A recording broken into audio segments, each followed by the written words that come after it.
രൂപ എന്ന് പറയുന്നത് 150 വർഷം പഴക്കമുള്ള ഈ നാടിന്റെ പൗരാണികതയുടെ ഒരു വലിയ അടയാളമായി നിലനിൽക്കുന്ന ഈ സ്ഥാപനം, അത് അദ്ദേഹം സൂചിപ്പിച്ചതുപോലെ ഞങ്ങളുടെ എല്ലാവരുടെയും അഭിമാനമാണ്.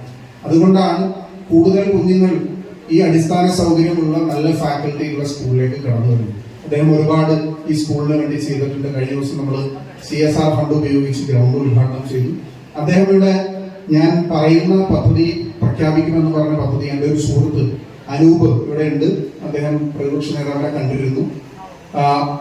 കേരളത്തിൽ 5ാം ക്ലാസ് മുതൽ 12ാം ക്ലാസ് വരെയുള്ള കുട്ടികൾ എയറോസ്പേസ് ടെക്നോളജി, ഡ്രോണുകൾ നിർമ്മിക്കുന്നതിലും ഡ്രോണുകൾ ഉപയോഗിച്ച് ആ ടെക്നോളജി ഉപയോഗിച്ച് ചെറിയ വിമാനങ്ങൾ പറത്താനും അതിന്റെ എക്സിബിഷനും ഡ്രോണുകൾ എങ്ങനെ പൊതു സമൂഹത്തിന് പ്രയോജനകരമായി മാറും എന്നുള്ളത് കോവിഡ് കാലത്തും പിന്നീടുമെല്ലാം നമ്മൾ കണ്ടതാണ്.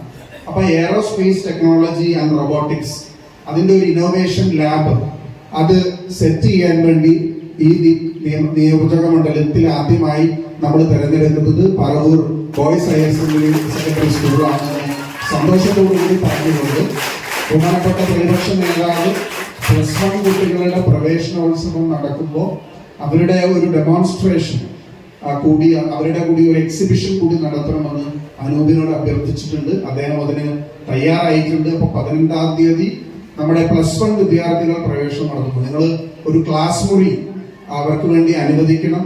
അതിൽ നമ്മൾ കൂടുതൽ ഫണ്ടുകൾ അനുവദിച്ച് അതിന്റെ ഒരു ലബോറട്ടറി ആയി കൂടുതൽ റിസർച്ച് ആൻഡ് ഡെവലപ്മെന്റ് നടത്തുന്ന, കൂടുതൽ കുഞ്ഞുങ്ങൾക്ക് പ്ലേസ്മെന്റ് കിട്ടുന്ന തരത്തിലേക്ക് 12ാം ക്ലാസ് കഴിഞ്ഞാൽ ഇതിൽ താല്പര്യമുള്ള കുട്ടികൾ ഏറ്റവും കൂടുതൽ ടോയ്സ് മാനുഫാക്ചറിംഗ് നടത്തുന്ന ആവശ്യമുള്ള ഒരു സ്റ്റേറ്റ് കൂടിയാണ്, അല്ലെങ്കിൽ എക്സ്പോർട്ടിന് സാധ്യതയുള്ള ഒരു സ്ഥലമാണ്.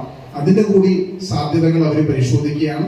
അപ്പൊ ഈ aerospace engineering and robotics innovation ലാബിന്റെ കൂടി പ്രഖ്യാപനം 18ാം തീയതി ബഹുമാന്യനായ പ്രതിപക്ഷ നേതാവ് നടത്തും എന്നുകൂടി അവസരത്തിൽ പറഞ്ഞുകൊണ്ട് നിങ്ങൾ നൽകിയ സ്നേഹവാത്സല്യങ്ങൾ നഗരസഭ മുൻകൈയെടുത്ത് ആണ് ഇതിന്റെ പദ്ധതികൾ നടപ്പാക്കിയത്. അതിൽ നന്ദി കൂടി അറിയിച്ചുകൊണ്ട് നിർത്തുന്നു. നന്ദി, നമസ്കാരം, ജയ്.